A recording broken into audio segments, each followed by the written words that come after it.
सोलापूरमधील B2 मधील कामगारांसाठी मोठी दिलासादायक बातमी आहे।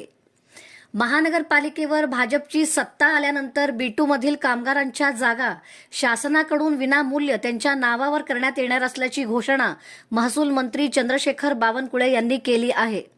प्रभाग क्रमांक 15 मधील प्रचार सभेदरम्यान आमदार देवेंद्र कोठे यांनी थेट महसूल मंत्र्यांशी फोनवर चर्चा करत कामगार चाळींच्या पुनर्विकासाचा प्रश्न मांडला।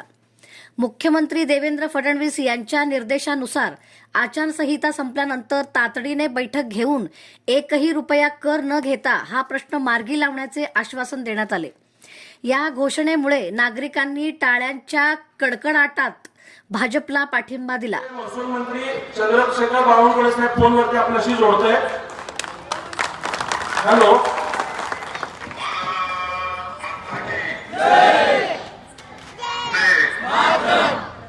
छत्रपती शिवाजी महाराज की जय, महामानव डॉक्टर बाबासाहेब आंबेडकर की जय।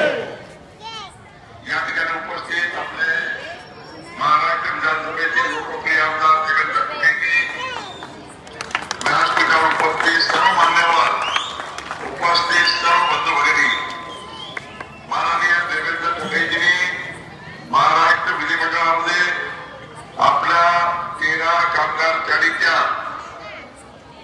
B2च्या जागा या आपल्या सर्वांच्या मालकीच्या नावाने करण्याबाबतचा विषय मांडला होता। माननीय देवेंद्र फडणवीसजींनी मला सूचना दिली होती की आपण या सर्व B2 चाळीच्या B2